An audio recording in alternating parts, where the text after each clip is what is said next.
வணக்கம் மக்களே, நாம இந்த ஆரோக்கியமான பதிவில் அவித்த முட்டைகளில் நிறைந்துள்ள மருத்துவ நன்மைகளை பற்றி நம்ம விளக்கமாக பார்க்க போகிறோம். ஏன் நம்ம அவித்த முட்டைகள் இருக்கக்கூடிய நன்மைகளை மட்டும் பார்க்குறோம் அப்படின்னா, நம்ம முட்டை வகையை எடுத்துக்கொள்ளும் போது அவித்த முட்டைகளாக எடுத்துக்கொள்வது மட்டும்தான் நம்மளுடைய உடலுக்கு ஆரோக்கியம் அப்படின்றத நீங்கள் தெரிஞ்சுக்கோங்க. மற்றபடி பொடி மாஸ் போன்ற வடிவங்களில் எண்ணெயில் வறுத்து பொரித்த முட்டைகள் எடுத்துக்கிறது, ஆம்லேட் ஆஃப் ஆயில் போன்ற வடிவங்களில் முட்டை எடுத்துக்கிறது, பச்சை முட்டையை அப்படியே உடச்சி எடுத்துக்கிறது எதுவுமே நமக்கு நல்லது கிடையாது. ஸோ நம்ம தினமும் 2 அல்லது 1 முட்டை நீராவில் வேக வைத்து அவித்த முட்டைகளை நம்ம எடுத்துக்கொள்ளும் போது கிடைக்கக்கூடிய நன்மைகள், அது காரணமாக இருக்கக்கூடிய ஊட்டச்சத்துக்களை விளக்கமாக பார்ப்போம். அதை பற்றி பார்க்குறதுக்கு முன்னாடி இந்த வீடியோவுக்கு மட்டும் ஒரு லைக் கொடுத்துட்டு இந்த தகவலை உங்களுக்கு தெரிஞ்சவங்களுக்கும் ஷேர் பண்ணிவிடுங்க. ஏன்னா அது அவங்களுக்கும் பயனுள்ளதாக இருக்கக்கூடிய ஒரு ஆரோக்கியமான பதிவு தான். இது போன்ற அப்டேட்ஸ்கள் நீங்கள் தொடர்ந்து பார்க்குறதுக்கு நம்மளுடைய ஹெல்த் நியூஸ் தமிழ் சேனலை மறக்காமல் சப்ஸ்கிரைப் பண்ணி வச்சுக்கோங்க. பக்கத்தில் இருக்கக்கூடிய பெல் பட்டனையும் கிளிக் பண்ணி ஆல் அப்படின்ற ஆப்ஷனையும் செட் பண்ணி வச்சுக்கிட்டீங்க அப்படின்னா நாங்கள் போடக்கூடிய எல்லா அப்டேட்ஸும் உங்களுக்கு நோட்டிஃபிகேஷன் அடிக்கடி வந்து சேரும். சரிவாங்க மக்களை, இப்போ வீடியோக்குள்ளே போயிடலாம். கண் ஆரோக்கியம் மேம்படுவதற்கு நம்ம அவித்த முட்டைகளை வந்து தினந்தோறும் எடுத்துக்கொள்ளலாம். காரணம் என்ன அப்படின்னா, முட்டைகளில் வந்து லியூட்டின் மற்றும் ஜியாக்சாந்தின் போன்ற ஆன்டி ஆக்சிடென்ட்கள் காணப்படுவதால் இது வயது தொடர்பான கண் கோளாறுகள் மற்றும் கேட்ராக்ட் ஏற்படுவது தடுக்குது. அதாவது வயது தொடர்பான கண் கோளாறுகள் அப்படின்னா வயசாக கண் பார்வை வந்து மொத்தமாக நமக்கு வந்து போகக்கூடிய நிலைமையும் இருக்கும். ஆனால் அந்த மாதிரி இல்லாமல் ஓரளவுக்கு நம்மளுடைய கண் பார்வை திறனை வயதான காலத்திலுமே கூர்மை பெற வைத்துக் கொள்ளணும் அப்படின்னா வயசானவங்களுமே தினமும் ஒரு அவித்த முட்டை அல்லது 2 அவித்த முட்டைகளை அவங்க எடுத்துக்கொள்ளலாம். இப்போ இளைஞர்கள், குழந்தைகள்லாம் முட்டைகள் எடுத்துக்கொள்ளும் போது கண்களுக்கு வேண்டிய ஜியாக்சாந்தின் ஊட்டச்சத்து, அந்த ஆன்டி ஆக்சிடென்ட்லாம் கிடைக்க ஆரம்பிக்கும். குறிப்பாக இந்த மாதிரி கண்களுக்கு ஊட்டச்சத்துக்கள் கிடைக்கும் போது கண் பார்வை திறன் கூர்மைப்படுத்தப்படும்.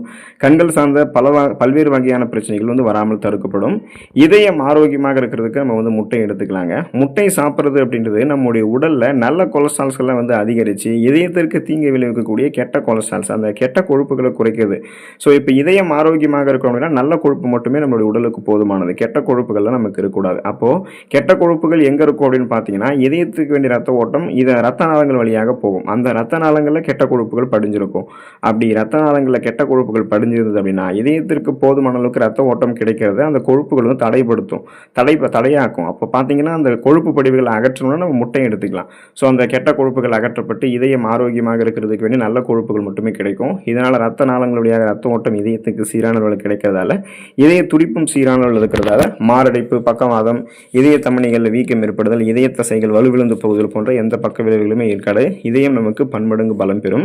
மூளை ஆரோக்கியம் மேம்படுவதற்கு நம்ம முட்டை நம்மளுடைய உணவுகள் எடுத்துக்கலாம். அதுவும் அவித்த முட்டைகளை வந்து எடுத்துக்கொள்ளலாம். காரணம் என்ன அப்படின்னா, கோலின் அப்படின்ற அந்த முக்கியமான ஊட்டச்சத்தின் மூலமாக இருக்கக்கூடிய அந்த அவித்த முட்டைகள் வந்து மூளையினுடைய வளர்ச்சி மற்றும் மூளையினுடைய செயல்பாட்டிற்கு உதவிகரமாக இருக்கு. ஸோ இதனால நம்ம எதையுமே எளிதில் அணுகக்கூடிய திறன், எதையும் எளிதில் கற்றுக்கொள்ளக்கூடிய திறன், ஒருமுகப்படுத்தக்கூடிய தன்மை, கூர்மையான புத்தி போன்றவற்றை பெற்று ஒரு ஃபாஸ்ட் லேர்னர் நம்ம சிந்தித்து செயல்பட ஆரம்பிப்போம்.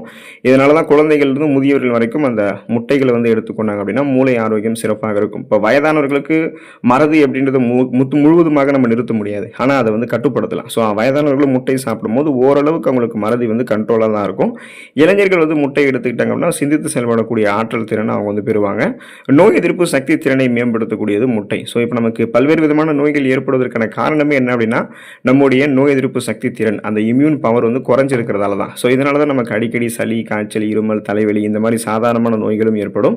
சீசனலாக புதுசாக அட்டாக் ஆகக்கூடிய பாக்டீரியா, வைரஸ் போன்ற பருவகால தொற்று வியாதிகளுமே உருவாகும். இதை நம்ம வராமல் தடுக்கணும் அப்படின்னா முட்டையை எடுத்துக்கலாம். முட்டையில் அடங்கியிருக்கக்கூடிய ஊட்டச்சத்துக்கள், ஆன்டி ஆக்சிடென்ட்கள் நமக்கு கிடைக்கும் போது நம்முடைய இம்யூன் பவர் இன்க்ரீஸ் ஆகும்.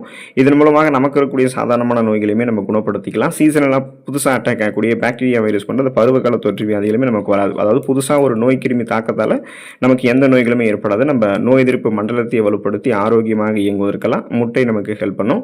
சருமம் ஆரோக்கியமாக இருக்கிறதுக்கு முட்டை நம்ம எடுத்துக்கொள்ளலாங்க. பொதுவாக நமக்கு இந்த சருமம் தொடர்பான பிரச்சனைகளாக என்னென்ன ஏற்படும் கேட்டீங்கன்னா, முகப்பொருட்கள், கண் கருவளையங்கள், கரும்புள்ளிகள், வயதான சுருங்கிய தோலமைப்பு, கோடுகள், கரைகள் கொண்ட மாசு மறுவடைந்த சருமம், இது மாதிரி நிறைய நமக்கு வந்து ஏற்படும். அப்போ நம்ம ரொம்ப வயசானவங்களா இருந்தாலுமே அவங்களுடைய சருமத்தை வந்து நம்ம இளமையாக காட்டணும். இப்போ இளைஞர்களுக்கு கூட பார்த்தீங்கன்னா சின்ன வயசுல தோல் சுருக்கம்லாம் ஏற்படும். அதெல்லாம் சரி பண்ணுறதுக்கு அவங்க முட்டையில் எடுத்துக்கலாம். முட்டையில் அடங்கியிருக்கக்கூடிய ஊட்டச்சத்துக்கள் சருமத்தில் இருக்கக்கூடிய இறந்த செல்களை அகற்றிவிட்டு சருமத்தில் சுருக்கம் ஏற்படாமல் பாதுகாத்துக்குது. சரும தொற்றுகள் ஏற்படாத வண்ணம் பாதுகாத்துக் கொள்கிறது. ஸோ அதுக்காக நம்ம முட்டை எடுத்துக்கலாம். முட்டை வந்து நமக்கு இந்த அளவுக்கு நன்மைகளை தருவதற்கு காரணமே அதில் இருக்கக்கூடிய ஊட்டச்சத்துக்கள் தான். ஊட்டச்சத்து பட்டாளமே முட்டையில் அடங்கியிருக்கு அப்படின்னு சொல்லலாம். முட்டைகளில் விட்டமின் ஏ, விட்டமின் B12 மற்றும் விட்டமின் B6 இருக்கு. அது மட்டும் இல்லாமல் செலினியம், ஜிங்க் போன்ற தாதுக்களும் இருக்கு. நிபுணர்களுடைய கூற்றுப்படி ஒரு நாளைக்கு 1 அல்லது 2 அவித்த முட்டைகளை நம்ம எடுத்துக்கொள்வது ரொம்ப ரொம்ப நல்லது. இப்போ பார்த்தீங்கன்னா நீங்கள் உங்களுக்கு இந்த அத்லெட்டாக நீங்கள் இருக்கீங்க அப்படின்னு இந்த ஓட்டப்பயிற்சி வீரர்களாக இருக்கீங்க, விளையாட்டு வீரர்களாக இருக்கீங்கன்னா நீங்கள் 2லேருந்து 4 முட்டைகள் வரைக்குமே ஒரு நாளைக்கு வந்து எடுத்துக்கலாம். ஏன்னா நீங்கள் டயட்டை மெயின்டைன் பண்ணி வெயிட் லாஸ் பண்ணுறதுக்கு கரெக்டாக அது உங்களுடைய உடல் எடையை வந்து பக்காவாக வந்து வச்சுக்கிறதுக்கு எல்லாமே அது உங்களுக்கு வந்து ஹெல்ப் பண்ணும். ஆரோக்கியமான கொழுப்பை நீங்கள் பெறணும் அப்படின்னா உங்களுக்கு எந்த விதமான பக்க விளைவுகளும் முட்டை கொடுக்கல அப்படின்னா ஒரு நாளைக்கு 1லிருந்து 2 அவித்த முட்டைகளை எடுத்துக்கொள்வதே போதுமானது தான் மருத்துவர்கள் உங்களுக்கு குறிப்பிடுறாங்க. ஸோ முட்டை எடுத்துக்கொள்ளுங்க. இதில் இருக்கக்கூடிய அந்த அதிகப்படியான புரதச்சத்து மற்ற ஊட்டச்சத்துக்களை பெற்று நலமோடு வாழக்கூடிய வாய்ப்பை பெறுங்க. அடுத்த ஆரோக்கியமான பதிவில் மறக்காமல் சந்திப்போம். நன்றி மக்களே.